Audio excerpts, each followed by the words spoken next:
Hi,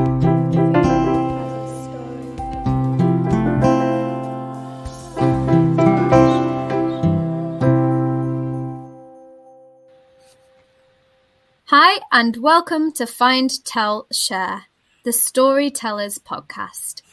I'm Jemma Rosenthal, and my business is Creative Hearts, and I'm a life coach, a singer-songwriter, dancer, actor, author, choreographer.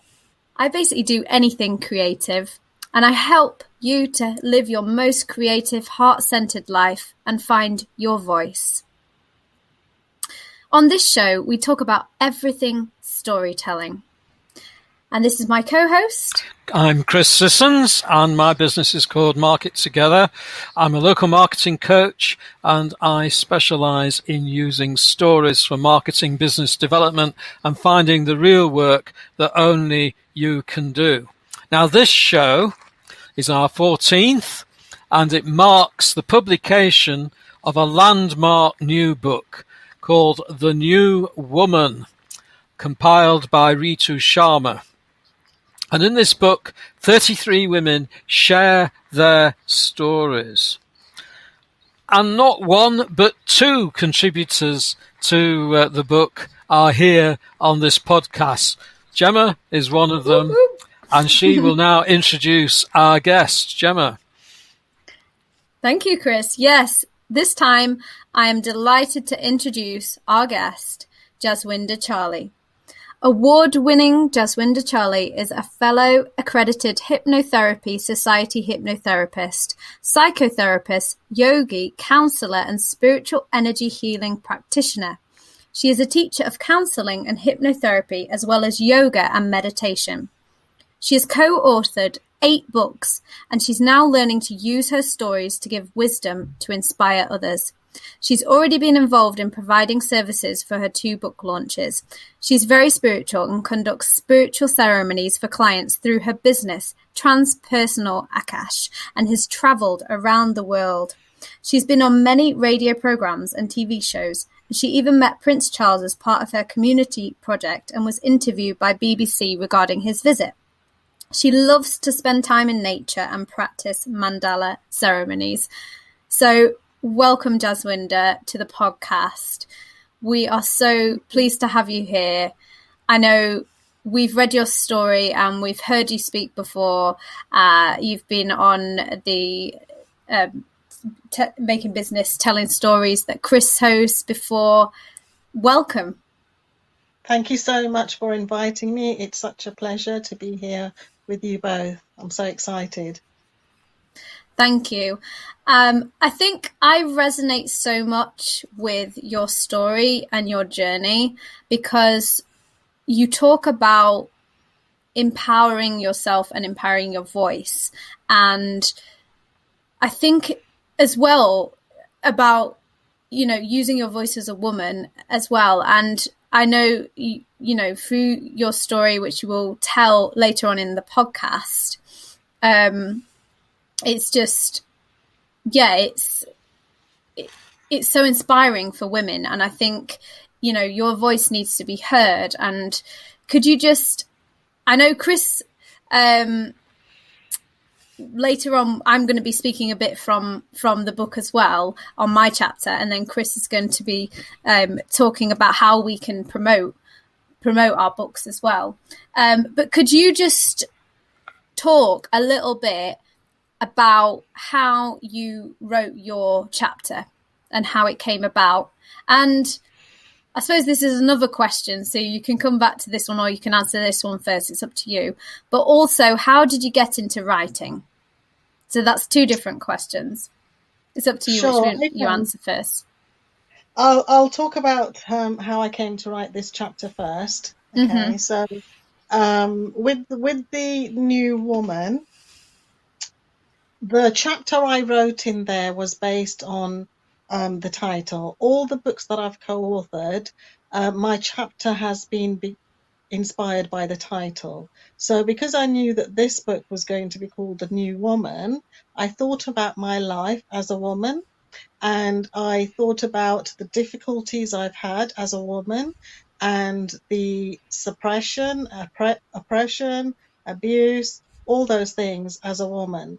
And so I decided that I was going to break it up into 3 different areas: my childhood, which I call the first phase, and then the second phase where life transformed into another journey that actually opened up some positive doorways as well, but also coming around full circle in a way to where I am now post menopause, and how life is kind of like bringing in new experiences. Not all, they're all about learning and transitioning. So they're not all, I would say, positive, but in the end, they are positive, if you see what I mean. So Yeah. that's how I came to write, obviously, for this book. And also, I was invited through the connections I already had with the publisher, because I co-authored 3 of my books with the publisher already, and all 3 of them were about the voice. Voices of Hope was the first one, and then Voices of Joy, and then the recent one, Resilient Voices. Okay, I also was involved, since we're talking about the subject of voices, my counselling project that I was involved in for a long time was actually called the Awaz Project. Awaz means voice in Punjabi. And it was all about letting those women speak because they didn't have a voice. They were, my project that I was working on as a counsellor was under the field of domestic abuse. And when you go through a lot of abuse, you're very suppressed and you don't have a voice. Okay, so going to the other bit about how I came to write, the connections actually go back to childhood, right? Because as growing up as an Indian girl, I saw very early on the gender inequalities. I was not encouraged to study or be focused on school or homework. I was brought up, and the focus was very much on, you have to do the housework, you have to do the cooking, you have to do the household chores, you have to look after your younger siblings. So it was very much about do on the domesticated side. I had an older brother, and all the focus for him was you study, you study, you study, you study. And he was allowed to go to after school clubs. He was allowed to do loads of things that I wish I could have done, but I wasn't allowed to. I did have a passion for reading. When I was all through my school, I used to read books very quickly. I read all the Enid Blyton's famous 5 books. I used to be able to read a book in a day. And I think it was because they took me away from the reality of my life. I escaped into those books. I read loads and loads of books, children's books as I was growing up. And so, because I was really into books and really into reading, we for our English literature class, when I was in middle school, we had to do a book review, and I was really excited. But because obviously my parents, they didn't really encourage me to study. There wasn't any time either, because there was all these siblings I had. My mum worked full time, and so a lot of the household chores, the burden was placed on me. So I wasn't really encouraged to study. So my studying happened when everybody was in bed. And I was hiding I had a little box room, and I used to kind of like put on a lamp so nobody knew I was up, and I would do things like the reading, but also this book review. I really wanted to do it. It was on Kes, so it was very much about the life of this young boy, and how, the loneliness he was going through, and how he made friends with this bird. And this story, I really felt compassion, and it really touched my heart. And I think because it really touched my heart, the review that I did came out first, and I was awarded a certificate. And I had to go on stage to receive this certificate. But because I was a behind the scenes person, very quiet, shy, didn't speak, I was shaking when my name was called out. I remember to this day the level of anxiety. My hands were sweaty. I couldn't walk. I was shaking. I couldn't say anything, and I went all red everywhere. But I got up. I went up. We had to walk up these steps onto the stage, and when I got there, when the tutor, whoever was handing the certificates, said, "Do you want to say something?" and passed the mic to my face, I just froze. I just literally froze, could not say anything, just received the certificate and walked back down. And I was like this, I was trembling with all the anxiety because there was no expression for my voice. I can feel it now, actually. I'm feeling quite emotional, because it was like I was just cut off. My voice was just cut off. And I wanted so much to speak, but I couldn't. And I remember that day was a mixture of pain that I couldn't speak, but also such joy that I won this certificate for writing this review. So then later, I carried reading books. And in between, I had another trauma about some, like forced marriage. But then I kind of like afterwards, when I came back home to my mum and dad, I embarked on a writing course, and we had to write different things. And I started kind of like getting into it, but then time again didn't allow me to finish because where I was working, they gave me a day release course for business studies, and that was really important for me to complete that at that time. And then after that, I got married again, so I didn't complete the course. So my writing then was put on hold for many, many years. Many years. And by the way, when I was doing that course, it did inspire me to run a magazine. I got funding and I ran a magazine for a couple of years called Cultures, and that won an award as well. Yeah, so, I have been recognized for stuff that I've done with these awards, but, the fact that I couldn't speak, it really was a big, um, disability for me, a very big disability. So, yeah, so then life happened in between, and it's only just recently, just before lockdown, coming into this period, it was almost like the universe wanted me to have these opportunities again.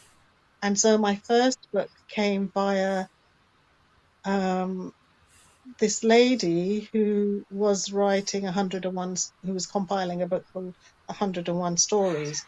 It was a shorter story, but she asked me if I wanted to participate, and I wrote this story and they edited it. When I read the edited version, I was like in tears, because tears of joy. I was like, wow, this is my story. This looks like it really elevated me as a person. It was like my soul. I don't know how to explain it, but it was like, wow, this is so um, inspiring. This is so, wow, this is my story. And the fact that I was going to be in a book, and it was just amazing. For the first book, I wouldn't say it, it kind of touched me in different ways. But it was the second book that kind of unlocked some deep emotional stuff in me. And I kind of felt this power of healing. And then I just kept getting these opportunities, from people saying, "Do you want to be in my book? Do you want to be in my book?" And I just kept taking them. And here I am, co-author of 8 books and now writing my own book. That's amazing. You must, it's such a good feeling to be acknowledged and heard and witnessed in your truth. Chris, do you have something to say? I was going to ask the question that I'm sure is on the minds of everybody who's listening to this podcast. Prince Charles, is he actually as short as they say he is? You know why I'm laughing? Because I'm not very tall myself. So you were eye to eye. Me either. I'm only 5 foot myself. But now that you mentioned that, I wouldn't say he's short because he was still quite taller than me. There is a photograph on Facebook somewhere of me and him. But he is quite a bit taller than me. But I could look at him and communicate face to face quite easily. It wasn't like I had to go like this. I was just looking to the side and talking to him very comfortably. But they said they had to stand on a box when they photographed him with Diana. No, I don't. No, you don't think so? That. But no, I don't believe that. But you know what? I mean, like having met him in person, I'm telling you, I did feel such a warmth from his energy, such a compassionate warmth with the way he showed his interest in our work. And, when I was doing a lot of work with women, I was the manager of a women's organization, and I ran all the health and well-being projects. And I was in charge of them. I was not only managing them, I was kind of like involved in teaching some of them as well. Anything from counseling, yoga, dance, you name it. We were doing everything under the umbrella of well-being. And we had the lottery funding to do that. A little bit like what Ritu does in a way, but yeah, we did loads of stuff every year. We did international women's conferences from all around the world, and we done amazing things. And so we were also involved in the when the government, with the help of leaders, like Mandy Sangera and Jaswinder Sangera, not Sangera, Jaswinder, can't remember her other name now. I think it's Sangera. I think they're sisters, actually. I don't know, but anyway, the woman on the back of our book. No, not that woman. No, it's a different woman. Yeah, she's got the same name. Yeah, she's got the same name. Yeah, these names, they're very similar. I mean, a lot of these names are very similar. So I was actually a counsellor at that time, and we were having to, for the government, collate figures of how many people were coming through that had forced marriages and arranged marriages. How many were kind of like going through domestic abuse, and how many people were being taken back home as young children. All these figures we were collating, and it involved a lot of asking questions, and in a way that we didn't want to offend anybody as well. That was the other thing. But because we were doing so much work in the community, we were asked, actually, I can't remember who by, somebody that was connected to the what do they call it? The government, where they are, House of Lords. Yeah, House of Lords. So somebody that was connected there. We were asked about this Prince Charles visit, and it was so exciting. I never for 1 minute thought that I would be that close to Prince Charles, in terms of he would be standing next to me asking me questions. I never for 1 minute thought that. I thought he was going to be with the managers, the top-notch people, the trustees. They were going to show him around, and that was it. That's what I thought. But when I was with my group, we were doing a meditation, and he came by, and he stopped and he started talking to me. He wanted to know about the meditation, the kind of women that we were serving, what I get out of it, what got me into it. We had quite a long discussion. And, at first my heart was beating. It was really beating, palpitating really fast, because suddenly here I was with, this figure. And it was unexpected. I just never really thought about it. So, Jazz, can you tell me a little bit more about what they asked you, the BBC? Yeah, sure. What they wanted to know was how it felt to meet Prince Charles, first of all. How did it feel talking to him? And what kind of questions he asked me. And then they wanted to know more about the work we were doing and where that was going, the work in the community that we were doing and where it was going. So it was just a case of I was just answering their questions and telling them, how I felt in terms of meeting him and talking to him and connecting to him. I want to just say, actually, that was the second time I met Prince Charles, because I did meet him. He came to my school when I was at school in 1977. He came with the Queen because it was the Silver Jubilee year, and I was studying as a student in the school called Silver Jubilee School. And that was the first time. This was actually the second time.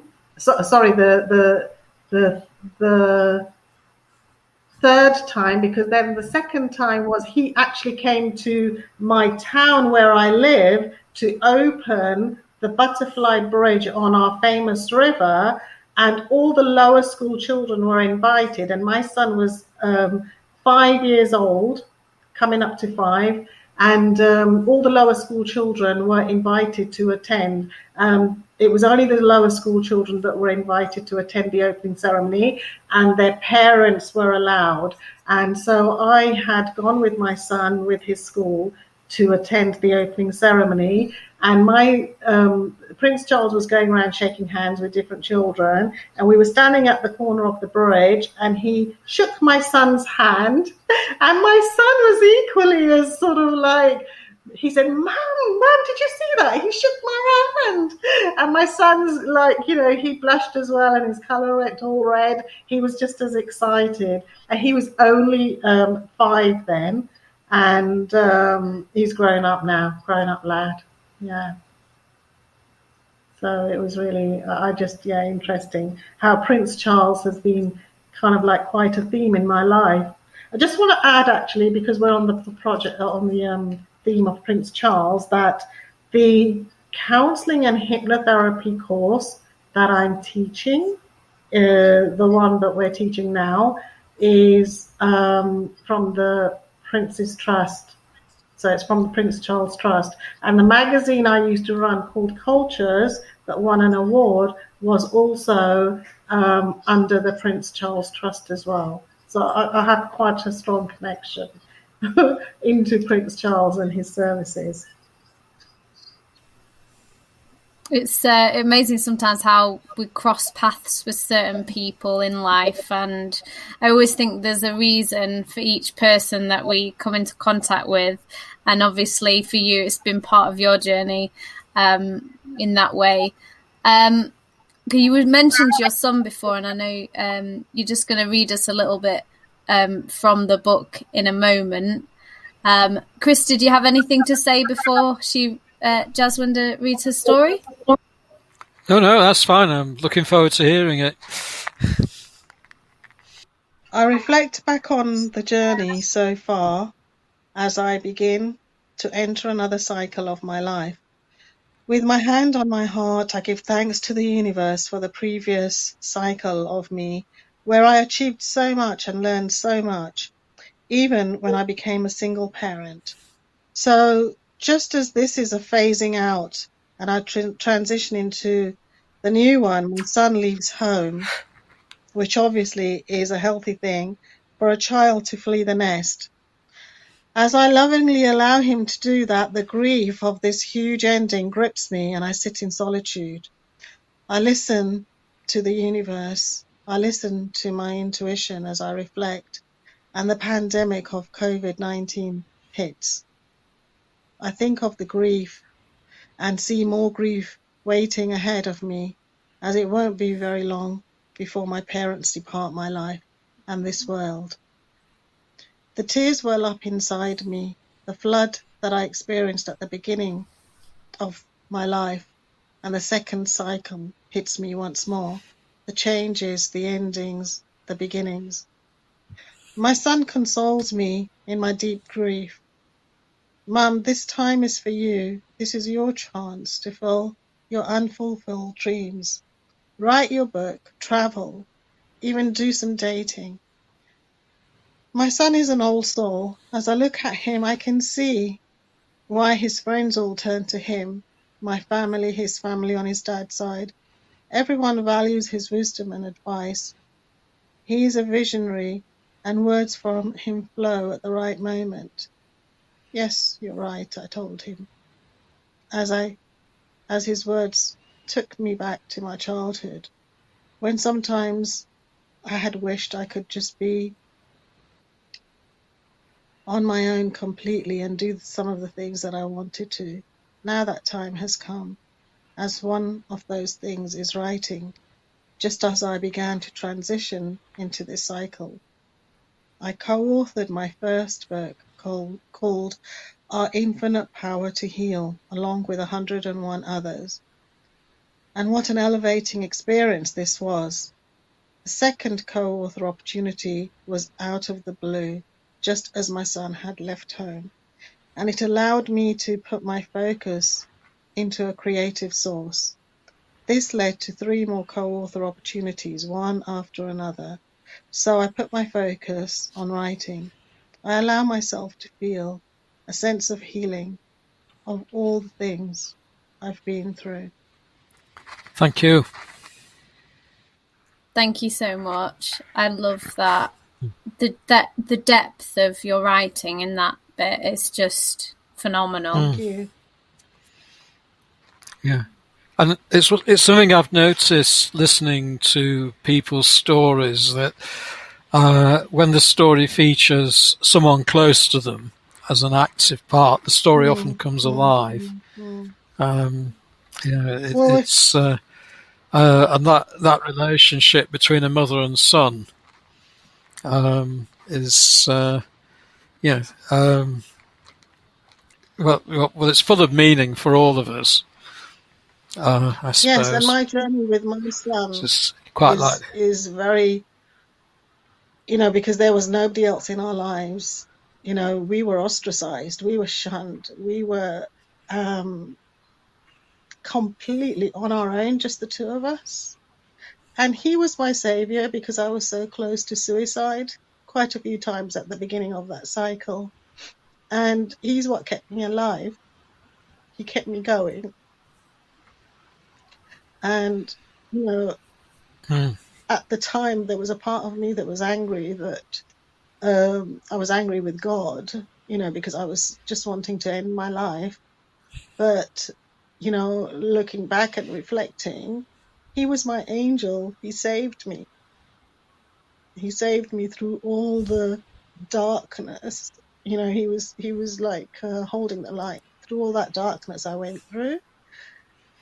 And he was always a good boy, As I said, he was an old soul and visionary. He always knew what to say to me. He always knew how to talk to me.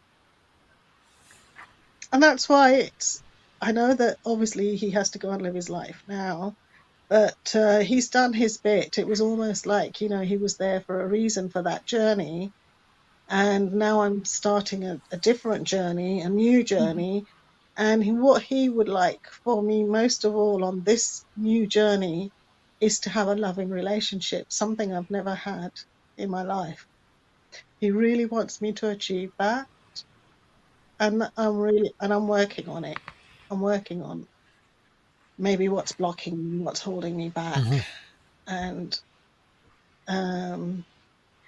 I'm starting to slowly open the door for that too. It's small steps, isn't it, with anything? Sorry, I know I've asked quite a lot of the questions today, but I'll just do one more and then I'll get to my bit, and hopefully Chris will have lots to say at the nearer the end as well. So, but I was going to ask you, what advice do you have for women who, or men, or anyone that's gone through domestic abuse or traumas, and they want to write their stories, or they want to speak their stories, but maybe they haven't got to the point that you have, but they're just starting out and they don't know how to start? What would your advice be for them? My advice to them would be to write it on a piece of paper or in a notebook and sit with it for a while. That way they won't feel that they're exposing a private life or something that, they're not sure about straight away. There's always going to be writing opportunities. They're not going to go away. They're actually opening up more and more, because that is an era we're now moving into. And so there's going to be a lot more writing opportunities for everybody. So I would recommend, because of the trauma and, and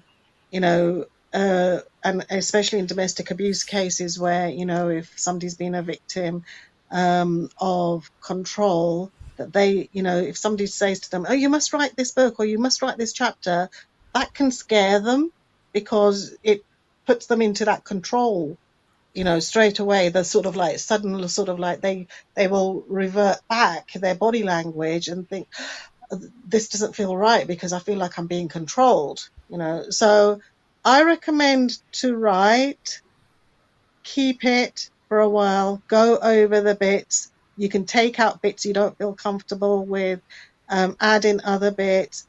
It might take you 2 years before you feel comfortable in actually getting it published in a book.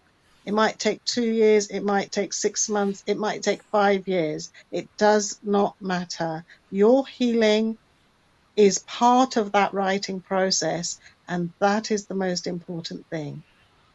Based on whatever trauma you have been through and what you have experienced. It's about you taking your time at your pace, one step at a time. And that's the way to do it. Thank you. First of all, thank you, Jaswinder, for reading your amazing section of your chapter. And if you would like to go and get the book, there is a link on Amazon, or you can contact me or Jaswinder and for some reason, because her journey is as a songwriter as well, and I just sort of got the inspiration of, like, from reading her book and how she wrote about how she wrote songs and things like that, I kind of just realised what my chapter was going to be about. And I thought, oh, it's perfect. I've already written a poem that fits for the beginning. So this is the poem. It's called As a Woman. As a woman, I've shrunk myself, dampened and dismissed my innate strengths and beauty, belittled my talents and my voice. As a woman, I pretended to be someone I wasn't, and I made myself fit a box I just didn't fit. As a woman, I tried to be perfect, but it was never enough. I still didn't believe I was worthy of being even just a little bit acceptable. You're rubbish. You can't do this. Don't say that. You don't matter to them. Your opinion is not important. Those were the voices that kept my spirit from soaring and my expression contracted and cautious. Don't get it wrong, I was warned. Until one day, not one day, like every day, I started piece by piece and day by day to see a different woman, to feel, and most importantly, be a different woman. A woman with strength, a woman with courage, a woman determined to be herself. And in the face of criticism, judgment, and at times hatred, as a woman, I'm still enough. I'm here, and I matter. And these are not just words we've heard 1,000 times before in motivational speeches. They are a demonstration of what is possible. So I stand here today, and I claim my power. Yes, as a woman. That's lovely. So, yes. When I performed it, I actually did it silent as a dance, and I had my voice over the top.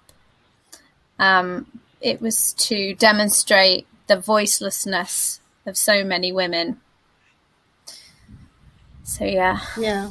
And there are still so many women that feel like that. You know, it's there is a lot of work to do to help people with our inspiring stories for those women, to help lift them up as well. Mm-hmm. And actually, that's why I'm writing my own solo book as well now, called The Authenticated Voice. Yes.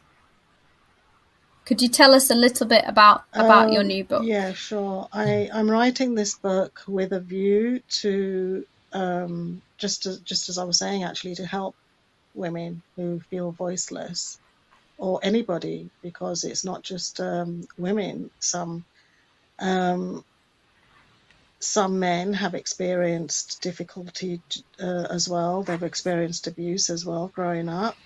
So it's for anybody really, and it's basically focusing on the difficulties that we go through, but most of it is based on my own journey of how I dealt with it from like my perspective, and how I healed a lot of it, the steps that I took to heal.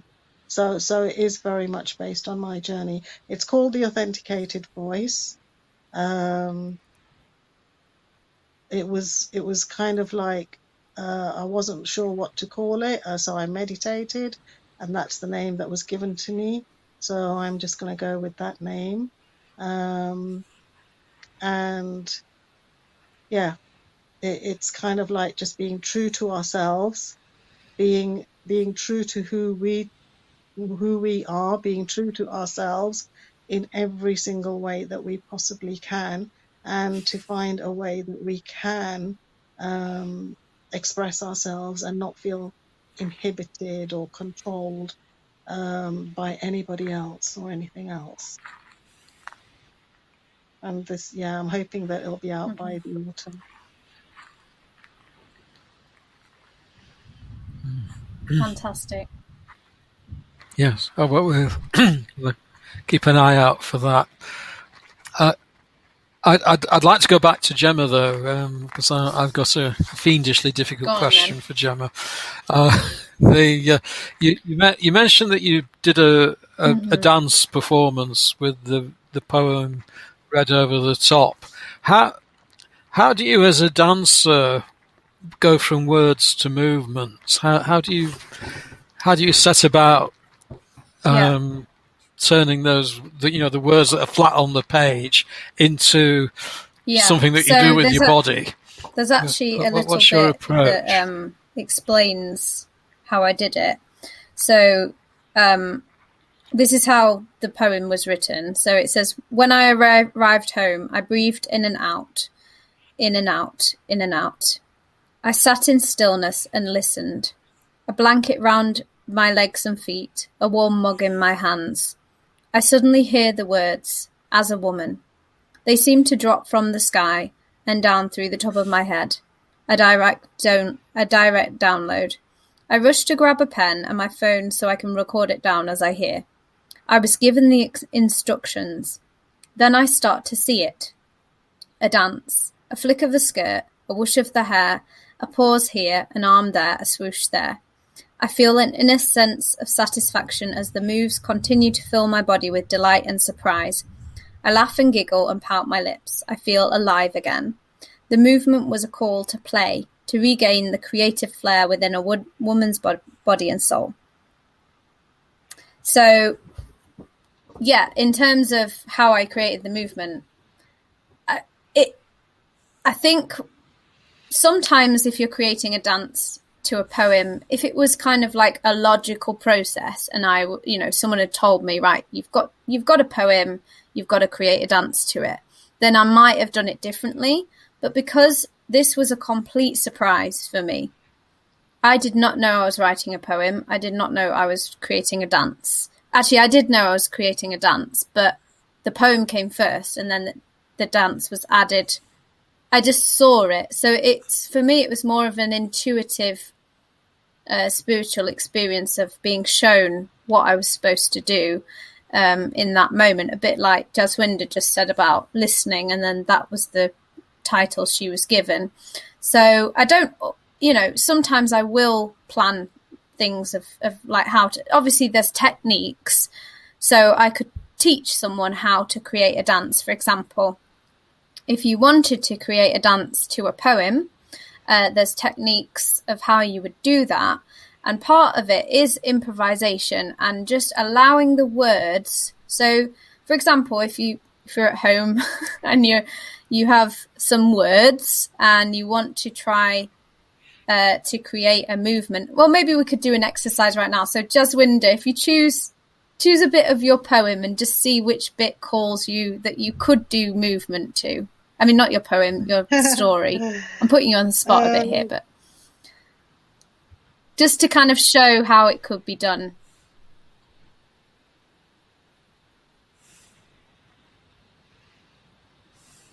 Obviously, we can't show it because this is a podcast, not a video. Yeah, but there is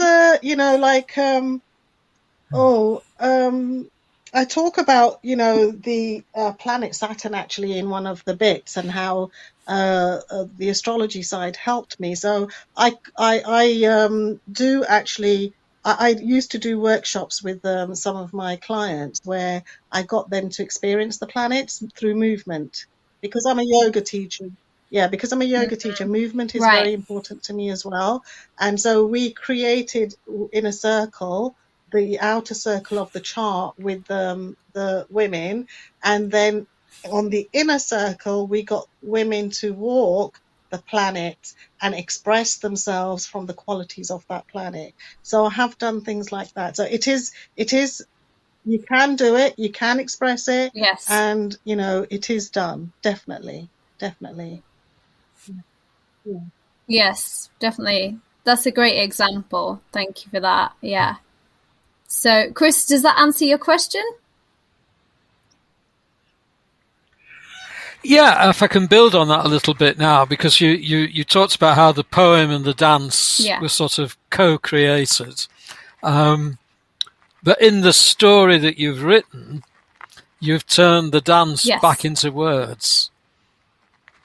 So, and you read that out to us. I then start to see it, a dance.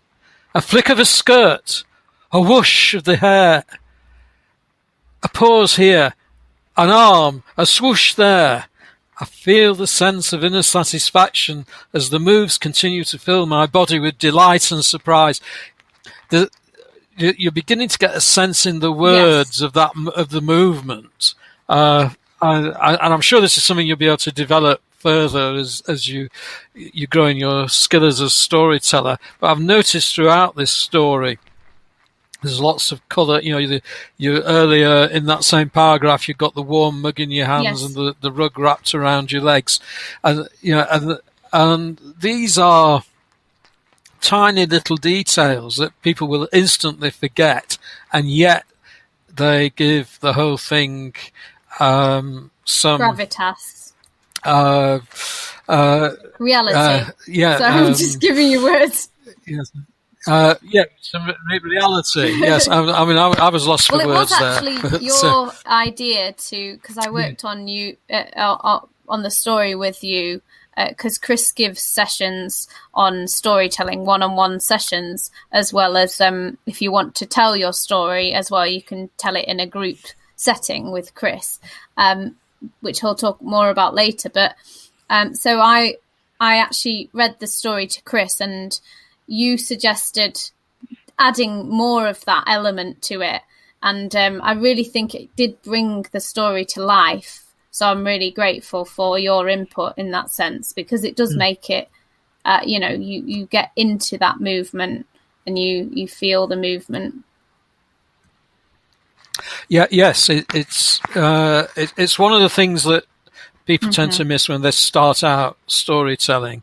This happened to me, and then that happened to me, and then something else happened to me, and which may be a lovely logical sequence that goes somewhere and so on, but somehow it feels very sort of bland.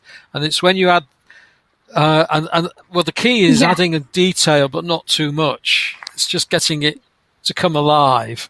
But also, if you're talking about dance, getting the rhythm into it, so you've got to say, it might not be the rhythm that you actually dance to, but a rhythm in the prose, or indeed the prose may become poetry if you're writing about the experience of dance. But it's an exciting area to go into. Okay, so Chris is going to talk a little bit now. Chris, what have you got for us today? Well, I'm going to talk about conversion, and don't worry, this has got nothing to do with church. It's everything to do with, mostly about websites. I had a conversation with someone who is a practitioner in search engine optimization, and don't worry, I'm not going to talk about that the other day. And I found myself saying, just as websites need to convert, so do stories. And conversion is simply somebody arrives on your page on the website and does whatever it is you want them to do. And in this particular case, it's quite possible you could, if you wished, set up a page to sell this exciting book called The New Woman, Stories of Kintsugi Experiences. So this is what I want you to imagine, that you have a web page, or that you're planning a web page to sell the book. Now, there's two things that go together, traffic and conversion. I'm not going to talk about traffic. Traffic is how you actually get people onto your website. Conversion assumes that people are arriving on your website, and but there's not a lot of point if people arrive on the website and go, ugh, and disappear. Now there's two dimensions to conversion, one of which I'm just going to mention and then not say much about, and that is there's a lot about how you lay out the page, which may be the sort of tips and tricks that website developers have to make your page look good and do amazing animations and things like that. And there are ways that you can lay out a page so that people are more likely to read on and respond to you. And that's one of the key things for conversion. But the other thing is content. You can have all the sort of bells and whistles on the page that you want, but if your content is poor, then it's all for nothing. And that's should be fairly straightforward. And a lot of the rules of storytelling apply to the rules for getting your content so that you can make a conversion. I think we use conversion rather than sale, because obviously the purpose of a page isn't necessarily to sell something. In the case of the book, obviously, that's what you would be hoping for. So really, the question then is, if you have a page, at the bottom of the page, you've got a big friendly button that says, yes, I'd like to buy the New Woman. You press the button and it goes off to the sales. What are you going to put before the button? And I think this is an interesting question to ask you both, because you're both coming from different places. So you may actually have very different ideas about what you would put on your page. And I think it would be really great for our listeners to hear just your first thoughts about that and to compare and contrast. So I don't know which of you would like to go first. Probably neither of you. But someone can, if you've got a bit, Jemma, you go first then.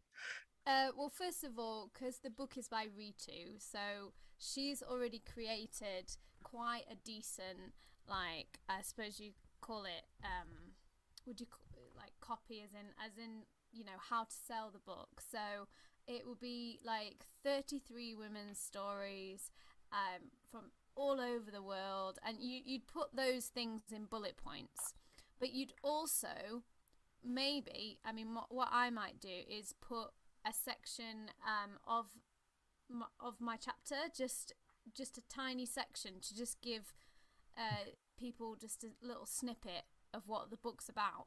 I've already done this on my Facebook and Instagram pages, and I kind of created it through Canva, and it just gives people a snippet about what the book's about, but also some information from the book, as in the story, which captures you. And it would be a bit that's just really kind of gets you in the moment and think, oh wow, what's this about?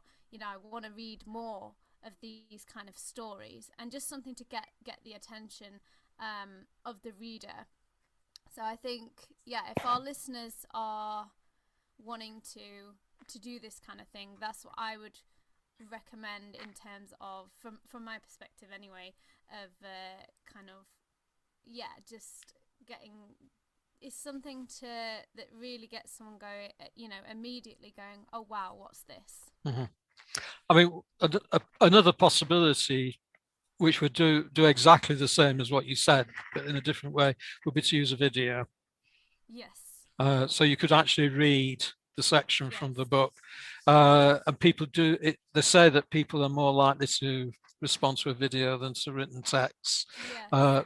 It's actually a combination of both that's best, but that would be. Well, I actually I've got 2 videos up on my pages of me reading. One is from the Brenda's Voice and Pen, who's the publisher, Book Brilliance, and she there's a video of me telling a small part of the book, and then there's also a video of me. So I did a gig the other day, and I read a short bit of the book to my audience. So someone filmed it, and then I've shared that as well. So that's definitely, it's a good idea to film yourself speaking it as well as writing. I totally agree. Jazz, any thoughts? Well, I agree with what you've said and Jemma has said, and I was trying to think about maybe what else could be done or how something might be done differently. What we could also do, I suppose, is rather than just a little snippet of your own story, you could also put sentences from several stories, like a handful of different stories, but just a sentence, and to get the people to get more of an idea of the type of stories that are in there. But I do like the idea about the video, because people do connect very strongly these days more to video. They like to see somebody there in person rather than just reading text. It gets through to people on a much more personal level, I think. So that is a very good idea. Yeah. And I think there's an important point in there as well. I found I've made 1 or 2 attempts to promote the book at various business network meetings I've been to this week. I think 3 times. I managed to sell 1 the first time. That's really good though, Chris. But the point, but I think one of the things I found quite difficult, because I've only read a couple of the stories so far, because I've not had the book for long enough, is to convey the entirety of what the book's about. And certainly that might be an important element on your page. Yeah. and how you lay all of this out is detail that we really haven't got time to go into. But it's almost one way of selling the book is to say, hello, I'm Jaswinder Challi or Jemma Rosenthal, and this is me. This is a bit from my story. I'm new woman number 22, and I'm good, or 16. Yes. Yeah. And there's 32 other women in this book, and that's great. So that's one route. The other route is to say 33 women got together and wanted to convey a message. And then their message is blah, blah, blah, blah. Here are a few examples of the women who of what the various women in the book said. I mean, that might actually work better for me if I was doing a page, than because you two have obviously got the personal dimension as well. But you begin to see some of the complexities of working out the content of the web page and the sort of detail that you want to go into. And it's always worth sort of throwing ideas around. But there's another dimension to this before we finish. So this is going to be another question for you both.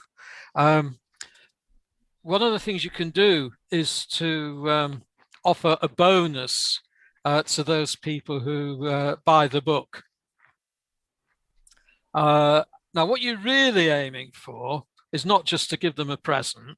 What you're really aiming for is to get them to talk to you and participate with you in some way. So what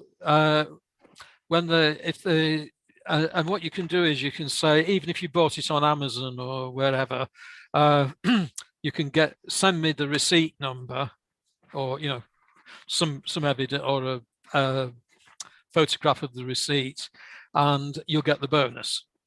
But what you want besides the evidence from the receipt, that's not so important as their email address and mobile phone number. And once you've got that, you can then make contact with them. Now, there's various things that you can offer.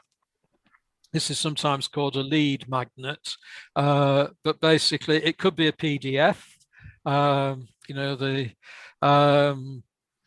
The wisest thoughts of Jemma Rosenthal or Jaswinder Challi or whatever, the distillation of a lifetime's experience into one side of A4. It could be, Jemma, for you, it could be some videos of your songs or something like that. Those are another thing you could do is to offer your coaching or a course at a reduced rate. Now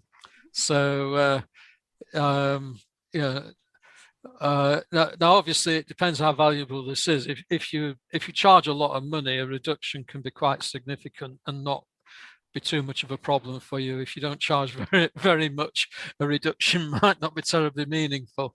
But that's another thing to consider. But first of all, let me ask you both: does anything sort of spring to mind that you might offer to someone who buys the book as a bonus? I suppose with me it would be some links to yoga or hypnotherapy, because they're the two main areas of my work. So it could be like come to a yoga class or a yoga course, or have a hypnotherapy session that's related to something specific in their life that's going on for them in relation to maybe the connection to the book. Yeah. Yes. I think if you're personally offering things, then the thing to do is to say, I offer 20% off to clients if you let's have a discovery call to see whether I can help you with this. And obviously an offer like that's only going to work with someone who thinks that they might need your help. Whereas but another possibility would be to send people links to good books, videos, etc., about, say, hypnotherapy or whatever, so people can do their own research and find out, find out more, and that might be appropriate. Well, I was just thinking about the bit that I read out, like, my son leaving home. Mm-hmm. And, there's lots of women where their children leave home at some point, and that involves a bereavement, a grieving process. Right. Well, hold that thought for a moment. Let's just hear what Gemma's immediate response is, and then I want to come back to that. Okay. Well, I think you kind of said the reason why I chuckled a little bit when you were speaking, because I was thinking, well, you kind of answered my question for me. But yeah, I was thinking, if I've got like a few courses that I'm going to do, and I can maybe offer a discount rate to anyone that buys the book, or it could be also on my one-on-ones as well. Either or kind of thing. And obviously, yeah, I could send some videos, like a specific, I could send a video from one of my courses that, as a sort of bonus thing, as a taste, almost like a taster, but also depending on what I have in terms of like performances or gigs, it could be that they get to come to a show for, a discount rate, or there's loads of options, or a CD, bonus half price or something. It depends on what I would have at the time. So this is something that is a good question, because it's getting me thinking of like, because the offer could change depending on what we've got going on in terms of offers at the moment. So it could be that this year I'm offering a discount rate on my one-on-ones, my courses, and then next year it could be, that you get something different. So, yeah. And of course, it doesn't have to be done through a website. You could do it through social media. You could do it through a business network meeting. Yeah. But what I want to do is just to suggest one other thing, which neither of you come up with so far. And we'll go back to what Jazz was saying about women whose children have left home. And I think that's, it's outside of my experience, but I don't think it's uncommon as an experience. One of my other clients is in a similar situation, and her child has recently left home as well, and she's thinking about working with people, and helping people with that. I'm not sure whether it's a problem, that experience. Well, one possibility, there are 33 women, new women, in this book. Now, Jazz, I don't know how many of them have experience and could support, or it doesn't matter whether they've got experience of supporting, but have experienced children leaving home and have had to sort of deal with it as an issue. And some of them might have really thrived on it, and some of them might be struggling with it a bit. The experience will vary. But how about getting 2, 3, 4, round about that number, to join together and run a webinar? You could run it, say, in a few months' time, to give people time to hear about it, and then say the price for admission to the webinar is to buy the book and send evidence that you bought the book. Oh, yes, that's a very good idea. I never thought of that. But you've got to. Well, this is not a community. It's a random group of 33 women, but it could become a community of people who help one another out.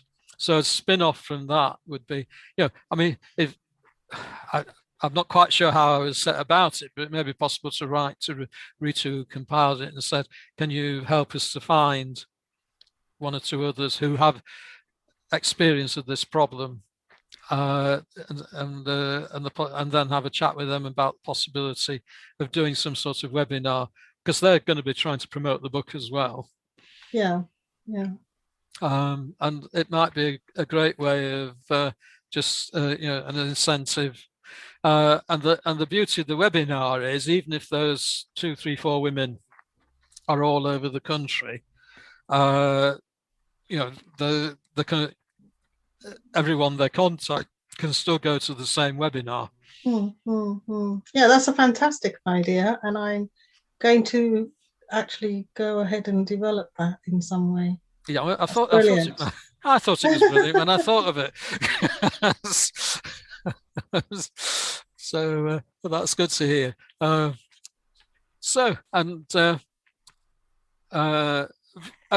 there's also, and obviously once you get talking, there could be other possibilities and other ways of collaborating as well. But at least if you go in with an idea, it just gives you a little bit of ground to stand on while you're having your initial conversation. I've definitely got quite a few ideas of how, collaborations. I mean, I think me and Kiani, or Samantha, she's known in the book, are going to do a song together, or maybe a few songs. We're going to collaborate because we're both singers. So, yeah. Online concerts. That's lovely. Yeah. So there's I think there's lots of people. I mean, obviously me and Suman have already collaborated a lot, and that's partly why I'm in the book, because she told Ritu. No, she didn't tell Ritu to ask me in the book, but she knew Ritu, and then so Ritu got to know me through Suman, and then asked me to be in the book. So yeah, there's definitely lots of opportunities there to collaborate. But it's the opportunity to break new ground and build new relationships, and that might work really well. So that's the end of what I was going to say. And well, Jazz, could you just if people want to find out more about what you do, and sorry, Gemma, are you? Jazz needs to go back to what she was saying before about women who have had their children go off. Oh, right. Okay. Basically, I was just going to say that one of the things I could support people with who may want to buy the book is women who have experienced their children leaving, and they're struggling with the transition, they're struggling with the change. So with my counselling and hypnotherapy skills, I could support them with that. And maybe even bring the yoga into it if they're that way inclined, because there's lots of little techniques that I could combine. So yeah, it's ways to support, and that's quite a strong theme in my chapter, and I actually read that out earlier here on this podcast. So it would be something that would be affecting a lot of women. I mean, even when I've done counselling in the Women's Centre, some of the women, even though they had dreams and aspirations of things that they were now going to do with their own life that were on hold, there is still a grieving process, because it's change, it's letting go of what was. And so there is still going to be a grieving process, even if that change is welcomed. So that's what I wanted to say. Thank you. Thank you.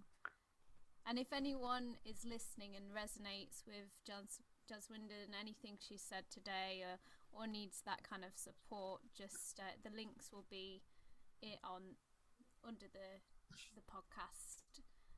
And also we're just gonna just share any links that you have, Jaswinder, for people to get in touch with you.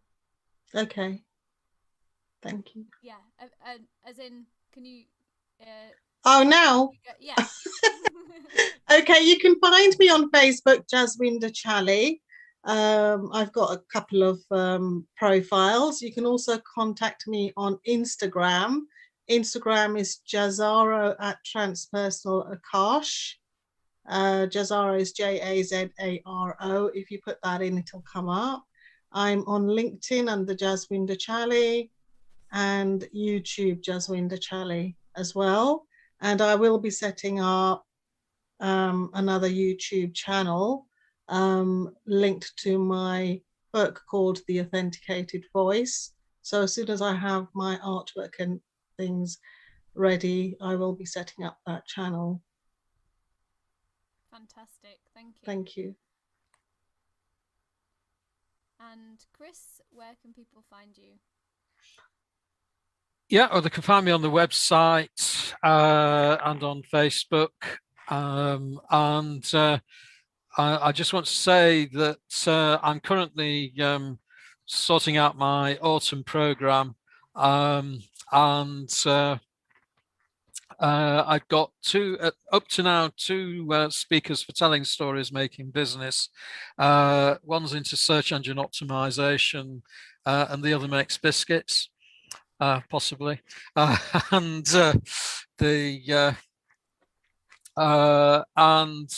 we've also, I'm also starting a new thing, which will be a local meeting in Sheffield called "That's Your Problem," I have someone who is working on how to get businesses to incorporate climate change and the environment into their business and some of the problems and issues that he's dealing with. And we're going to see if we can really pinpoint what the problem actually is at that meeting over lunch. And I'm also revising my coaching offers, and there'll be more about that in the very near future. So Jemma, have you anything to add? What are you up to? Yes, I have a group workshops on the fourth Friday of the month called Finding Your Voice, and that is a supportive environment to help you to open up your sound, your writing, your speaking, your singing, and just to find your voice, basically. I do one-on-ones as well. I currently have a summer offer for my one-on-ones, creative life coaching.